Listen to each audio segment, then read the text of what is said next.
One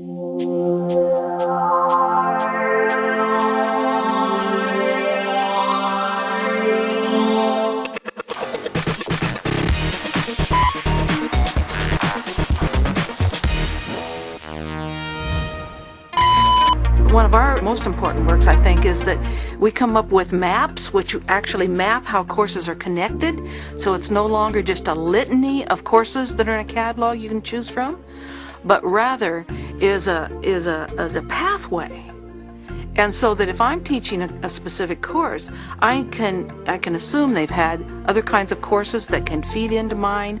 I know what are the results that other instructors expect out of my course. I think it's really important to think of ourselves as part of a more complex system. I wonder if it's like a lot of the other skills where we have to remind them that they've actually done it.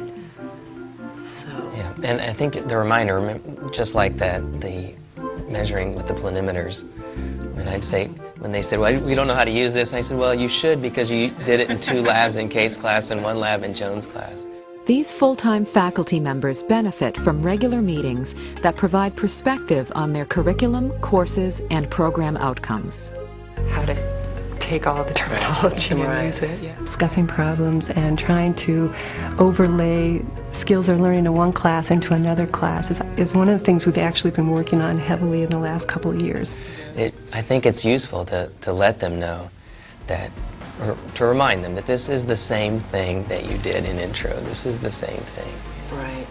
We said, what are the key skills that we want students to get out of the whole curriculum? And by mapping that out, we could say, in this course that's taught by an adjunct instructor, we want to make sure these concepts are introduced, these concepts are practiced, these concepts are applied. What we need to do is be specific in intro, that we're going to start with several model articles that we want everybody reads. The whole idea, everybody reads the same 2 or 3 articles, and so we can select those based on what terminology or emphasis we want them to have.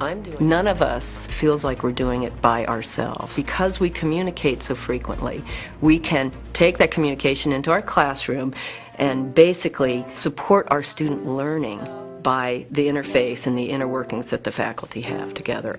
I start with what are the outcomes that I expect the students to demonstrate at the end of the class. I have to know where I want to end up before I can start. What is the fundamental knowledge that you want the students to get? And design the course around that knowledge, and then realize that you want to take them beyond that. Do I got it set up right? Yeah, right over there. What is it that we expect students to be able to do when they've finished my course that's really relevant to their life out there? If you don't have that answer, then you're just going to cover the stuff that somebody told you to cover. And that's not what it's about anymore. It's about envisioning the results and then working to get those results.